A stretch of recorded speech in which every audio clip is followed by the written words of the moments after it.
Acho que eu vou continuar as perguntas do Cacá aqui, né, gente? Tá legal, a gente vai conseguir aprender e rir um pouquinho.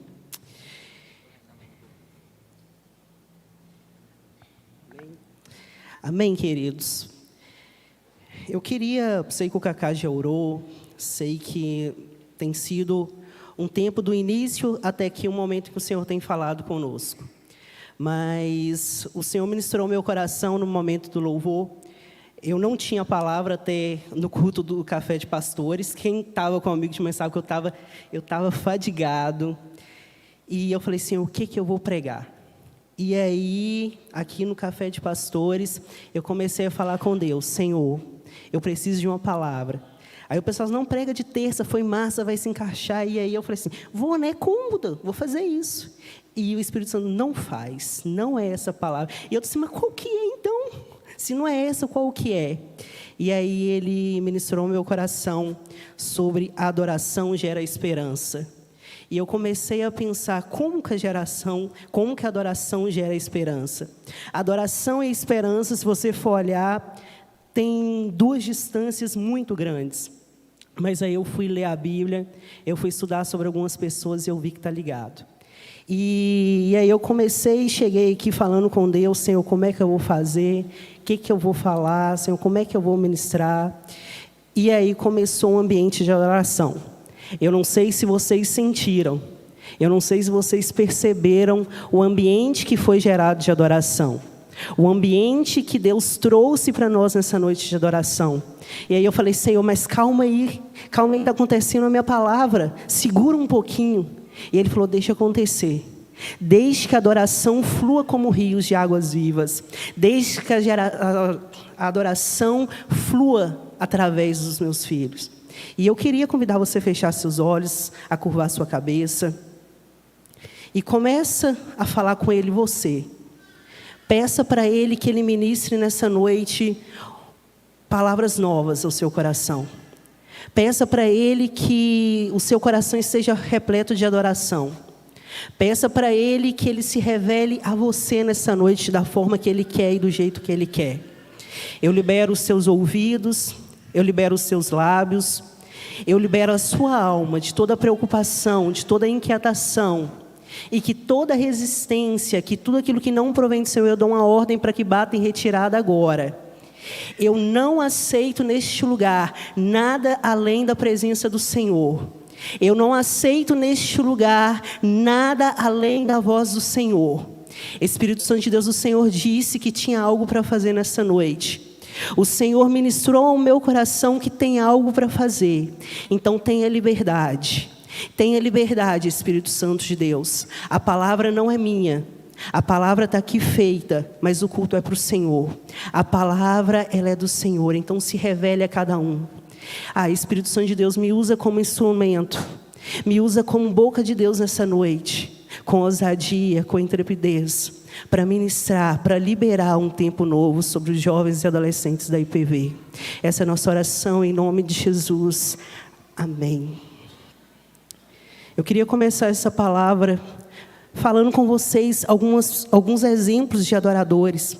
Pessoas que adoraram a Deus, independentemente da circunstância, independentemente do que estava passando. A primeira pessoa que eu coloquei aqui foi Abraão. Abraão pede para ele o seu filho Isaque. Ele pede para que ele entregasse o filho da promessa. E o que ele faz? Ele vai para o holocausto sem nada, apenas com Isaque.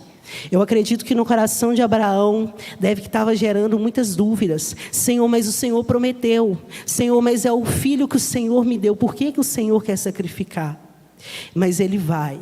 E chega lá, Deus não permite que ele sacrifique. O cordeiro estava lá.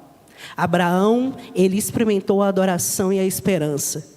Ele estava disposto a entregar o seu sacrifício, mas ele sabia em Deus e gerou no seu coração a expectativa de um novo. Senhor, se Isaque for sacrificado, o Senhor tem muito mais para mim.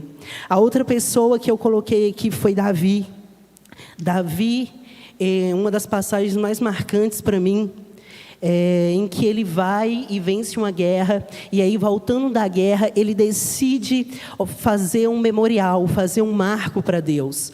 E aí ele chega para um dos seus servos e pede para comprar o terreno dele. E esse servo fala, ele fala com Davi, meu rei, tudo é teu, eu te entrego tudo, é tudo do Senhor, não precisa pagar nada. E Davi diz para ele que não aceita, porque não entregaria nada para ele que não custasse. Davi sabia que Deus era um Deus que merecia o seu melhor. Davi era um Deus que sabia, Davi era uma pessoa que sabia que Deus se agradaria do sacrifício dele.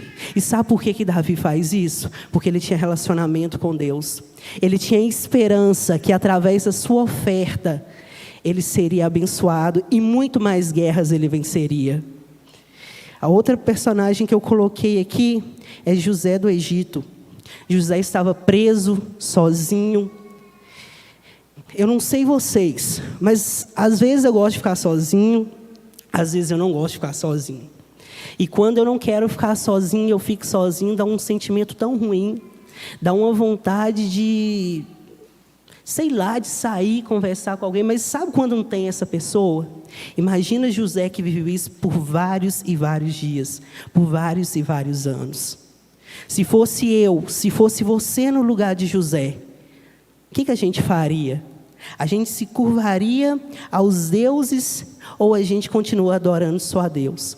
Porque Davi, ele rejeitou tudo que o povo do Egito podia oferecer que afastasse ele de Deus. E ele continuou com a sua esperança e com a sua expectativa em Deus. E o último personagem que eu quero falar com vocês, que me chamou muita atenção na Bíblia, foi Paulo e Silas. Paulo e Silas, eles estavam presos em uma prisão. E aí, açoitados, sendo apanhados, todo machucado, sem forças, eu acredito. Muitos dias sem comer, sem beber água, acredito eu. E perto da meia-noite, eles começam a adorar a Deus.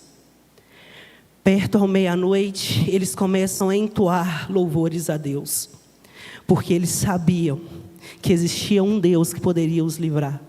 A esperança deles não estava em viver. A esperança deles estava em viver a vontade de Deus. O que você tem feito com a vontade de Deus?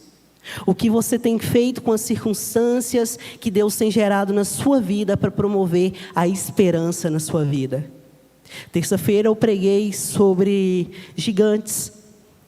E quando a gente tem um gigante para vencer, é muito complicado a gente querer vencer ele. Porque a gente é tendencioso, a gente costuma a querer estar no cômodo, a gente costuma a falar assim, faz no meu lugar, porque a gente não quer sair da nossa zona de conforto. Mas todos esses homens que eu falei com vocês, eles saíram da sua zona de conforto e entenderam que a sua esperança e expectativa está em Deus. A sua esperança, ela não pode estar atrelada a momento, não pode estar atrelada a pessoas, não. Mas quando ela estiver em Deus, você pode todas as coisas. Você vai chegar num lugar muito mais longe que você está hoje. E pensando nisso, eu fui procurar o significado da palavra adoração. Adoração significa ato ou efeito de adorar. Religião, veneração, culto que se rende a alguém ou a algo que considera uma divindade, a do sol. E fui procurar também o significado da palavra esperança. Esperança significa sentido de quem vê como possível, a realização do que deseja, confiança, fé. E aí eu comecei a juntar essas duas coisas. E o Espírito Santo de Deus, ele me disse o seguinte, que em tempos difíceis, em tempos que a nossa esperança estiver fraca, estiver baixa, e eu não tiver em que buscar, ou em quem buscar a esperança, eu devo adorar. Em meio à adoração, a minha esperança ela é viva.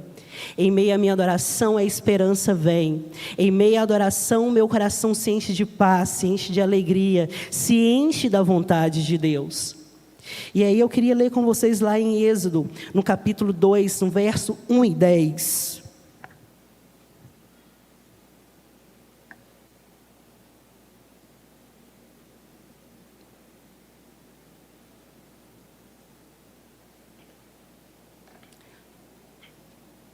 diz o seguinte: um homem da casa de Levi casou-se com uma mulher da mesma tribo. A mulher ficou grávida e deu à luz a um filho. Vendo que o menino era bonito, escondeu-o durante 3 meses. Não podendo, porém, escondê-lo por mais tempo, pegou um cesto de junco, tampou os buracos com betume e pinte, e pondo nele o menino, largou o cesto no meio dos juncos à beira do rio. A irmã do menino ficou de longe para ver o que ia acontecer com ele. A filha de Faraó desceu para se banhar no rio, e as moças que tinham vindo com ela passeavam pela margem. Quando ela viu o cesto no meio dos juncos, mandou que uma das criadas fosse buscá-lo. Abrindo o cesto, viu a criança, e eis que o menino chorava. Ela teve compaixão e disse: este é um menino dos hebreus. Então a irmã do menino perguntou à filha de Faraó: quer que eu vá chamar uma das hebreias para que sirva e ame a esta criança? A filha de Faraó respondeu: vá. A moça foi e chamou a mãe do menino. Então a filha de Faraó disse à mulher: leve este menino e amamente-o para mim e darei um salário para você. A mulher pegou o menino e criou-o. Quando o menino já era grande, ela o levou à filha de Faraó, da qual ele passou a ser filho. Essa lhe deu o nome de Moisés e disse: porque das águas eu tirei. A primeira personagem que eu queria falar com vocês é a respeito de Joquebede. A gente ouve esse nome, a gente fala muito de Moisés. E aí a gente procura saber, mas de onde que Moisés vem? A gente ouve esse nome, Joquebede. Quem era Joquebede? Joquebede era filha de Levi, que era da tribo dos levitas. E aí eu comecei a pensar, cara, por que então que não é descrito? Por que não tem a linhagem dela? Por que Deus só fala o nome dela? Na realidade, nessa primeira passagem, ele nem fala. E quando você se aproxima lá em Números, você vai ver um pouco sobre a história. E aí eu comecei a pensar. Eu me questionei, como que Joquebede teve coragem de deixar o seu filho nas águas? Ela não sabia, Karine, aonde que o menino ia parar. Ela não sabia, Juninho, se alguém ia socorrer o menino. Mas ela coloca ele sobre as águas. E eu comecei a me perguntar, por que ela fez isso? Sabe por que ela fez isso? Porque ela sabia que tinha um Deus que era capaz de cumprir todos os propósitos na vida de Moisés e na vida dela. Ela coloca Moisés na água com medo, angustiada, fadigada. Acredito eu, a Bíblia não diz. Mas ela confiava em Deus. Sabe por quê? Porque desde criança ela ouvia falar de Deus. Desde criança ela via o seu pai, Levi, fazendo no templo a adoração. A tribo de Levi, quem já está na bibliologia, estudou isso com a gente, sabe que a tribo de Levi é responsável pela adoração. Eles eram responsáveis pelas montagens, pelas desmontagens. Eles, somente a tribo de Levi. E sabe qual que é o mais interessante? O pessoal da tribo de Levi, ele não é assalariado, eles não são contados no meio do povo. Eles são simplesmente escolhidos por Deus para servir. E aí Joquebede traz à sua memória isso e coloca Moisés no cesto e ele vai sobre as águas. E aí encontra a filha do faraó. A filha do faraó pega a Moisés para criar. E olha como que Deus faz. Quem é chamado para cuidar de Moisés? Quem foi a escolhida? Dentre milhares e milhares de pessoas que existiam naquela região na época, quem foi a escolhida para poder cuidar de Moisés? Joquebede. A esperança ao meio ao caos. Quando tudo estiver perdido, quando tudo parecer que não tem esperança, renove a sua esperança em Deus, espere em Deus. E aí a gente acompanha toda a trajetória de Moisés, a gente vê os feitos que ele faz, a gente vê que ele é levantado como libertador do povo do Egito. E eu queria gastar um tempo com vocês na seguinte frase: adoração e intimidade profunda com o Pai. Joquebede só confiou inteiramente em Deus porque ela tinha intimidade com Deus, porque ela conhecia a Deus. Quem é Deus para você? Quem é Deus para você? Ele é simplesmente o seu Senhor? Ele é seu pai, Ele é seu amigo, Ele é seu refúgio, Ele é sua rocha. Quem é Deus para você? Eu ouvi de um adolescente, uma vez um discipulado, eu perguntei qual era o propósito dele em Deus. Eu perguntei para ele, o que você quer ser em Deus? E ele me disse o seguinte: eu quero ser amigo de Deus, para quando eu estiver em situações difíceis, recorrer a Ele. Eu falei com ele, você não quer um pai, você quer um socorro. E Deus não é só o nosso socorro, Deus é o nosso Pai. Deus é nosso amigo, Deus é o nosso consolo. Deus, Ele é o nosso refúgio. Então, se apresente como filho dEle. Não seja um bastardo. Não seja alguém que tem autoridade, tem legalidade para entrar no Santo dos Santos e chamar Deus de Pai e não faz. Não seja alguém que não reconhece a paternidade de Deus. Seja livre nas suas orações, seja livre para cumprir todos os propósitos que Deus tem para você. Eu queria que vocês abrissem a Bíblia de vocês em Mateus, no capítulo 9, no verso 20 ao 22. Eu esqueci de perguntar, quanto tempo que eu tenho assim? Esqueci de perguntar. Ah lá, estou ouvindo, né? Aí, ó.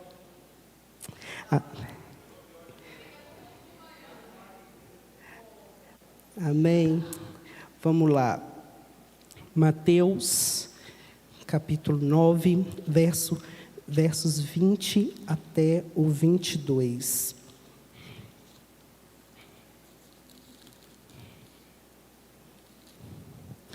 Diz o seguinte: e eis que uma mulher que durante 12 anos vinha sofrendo de uma hemorragia, veio por detrás de Jesus e tocou na borda da capa dele, porque dizia consigo mesma, se eu apenas tocar na capa dele, ficarei curada. Então Jesus, voltando-se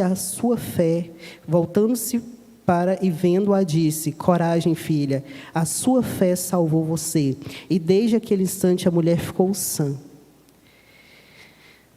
Queridos, o que te leva a enfrentar uma multidão para tocar em alguém? O que vocês acham que motivou, né, aquela mulher a enfrentar aquele bando de discípulos que estava ali apertando Jesus? O que vocês acham que foi? Alguém fala aí para mim. Alguém corajoso? Desespero? Mais alguém? Vamos lá. O que mais que vocês acham? William, certeza de cura. Esperança. O cara pegou o tema da palavra, gostei. Vamos lá, mais alguém? Vamos lá, eu quero ouvir. O que vocês acham? Mais alguém? Coragem. A Marcele está muito calada aqui, Marcele. Angústia. Sabe o que levou aquela mulher a enfrentar toda aquela multidão? Aqui no verso, deixa eu só ver aqui.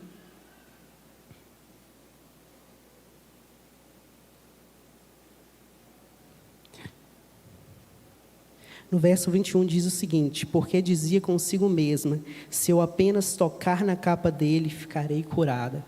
Aquela mulher enfrenta a multidão porque ela sabia quem era Jesus.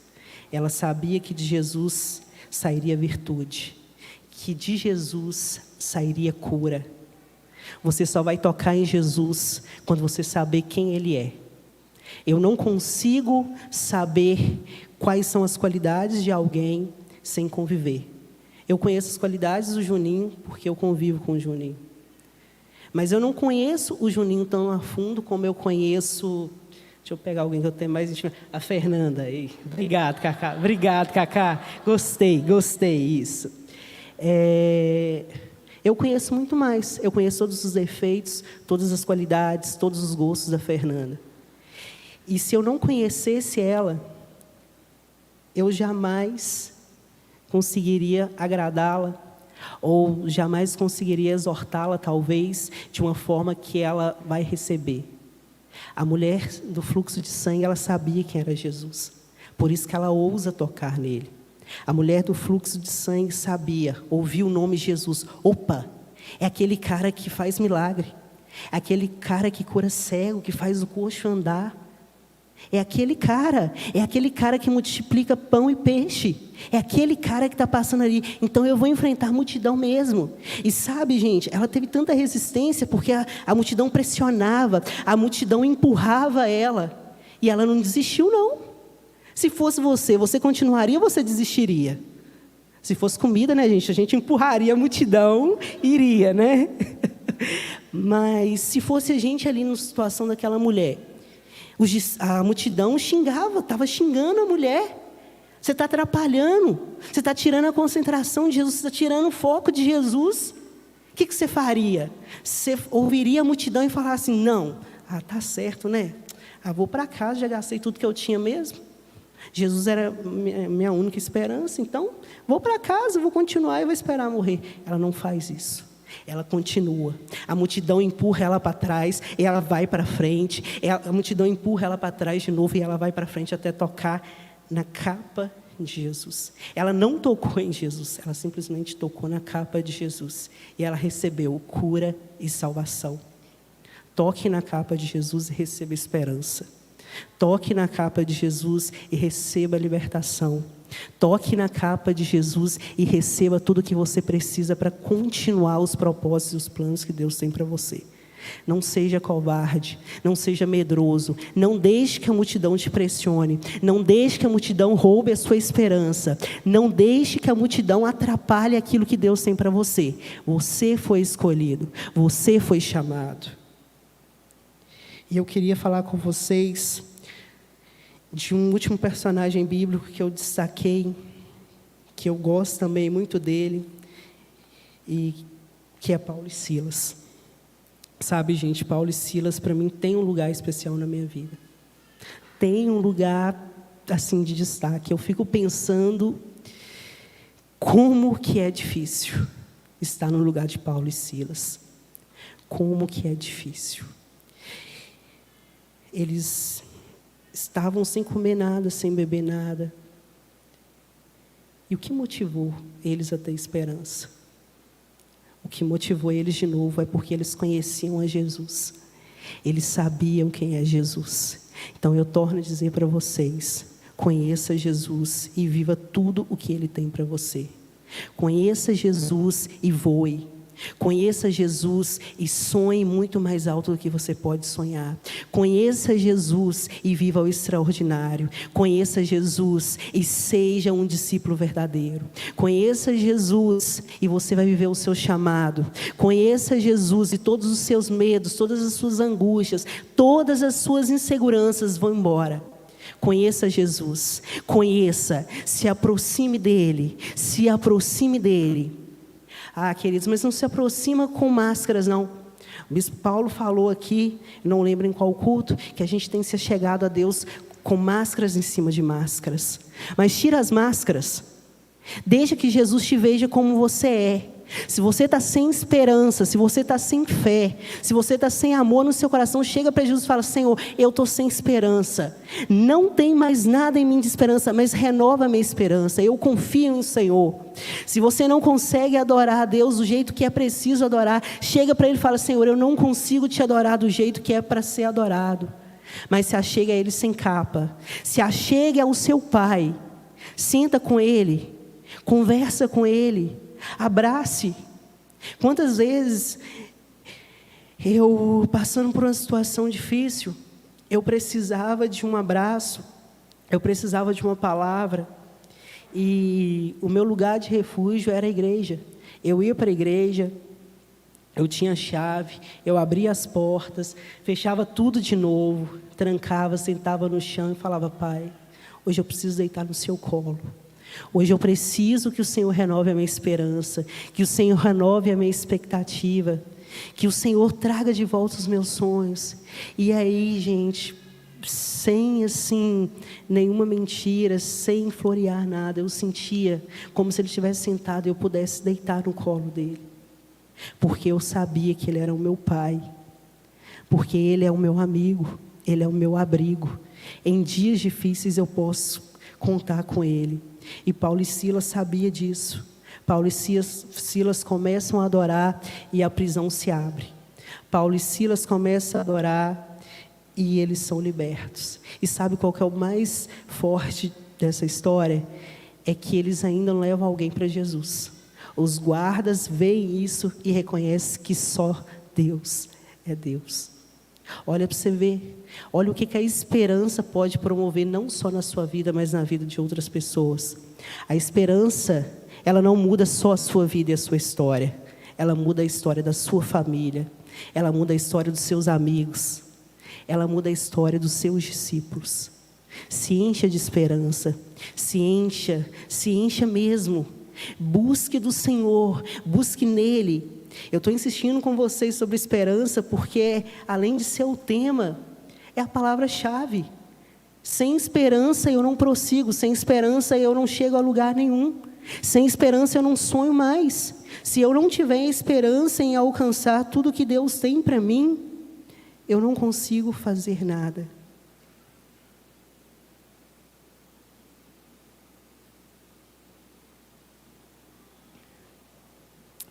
A adoração, ela não vem apenas com canções. A adoração tem a ver com entrega. Se entregue a Jesus e deixe que Ele te leve aonde é necessário. João 4, 23 e 24 diz o seguinte: que o Senhor está à procura de verdadeiros adoradores, que o adoram em espírito e em verdade. Esse adorador é você? Esse adorador é você? Deus tem encontrado em você uma adoração genuína? Deus tem encontrado em você um coração que deseja adorar, um coração que deseja se entregar a Ele? E eu queria finalizar com vocês, porque o Espírito Santo de Deus está me incomodando muito para que ore com vocês, para que tenha um tempo. Eu queria falar com vocês sobre Maria Madalena. Maria Madalena é aquela mulher que a gente ouve, que quebrou, que derramou o óleo de alabastro sobre os pés de Jesus. Por que Maria Madalena faz isso? Aquele óleo, naquela época, se você for pesquisar na história, você vai ver que era um óleo caro. E Maria Madalena pega esse óleo, lava os pés de Jesus, porque ela sabia que valia muito mais a pena honrar a Deus, servir a Deus, do que os bens materiais. E eu quero dizer para você o seguinte: se você está com fome, Jesus é o pão da vida. Se você está com sede, Ele é a água da vida. Jesus tem tudo o que você precisa. Se hoje o que tem roubado a sua esperança é a área financeira, Ele é a resposta. Quando o pessoal chega para cobrar os impostos, Jesus faz sair dinheiro da boca do peixe. Pessoal do louvor, se puder me ajudar aqui. E Ele é a solução, queridos. Ele é a solução. Queria te convidar a se colocar sobre os seus pés. Eu queria te convidar a não esperar o ministério de louvor começar a adoração. Eu queria que você se achegasse a Deus como um adorador.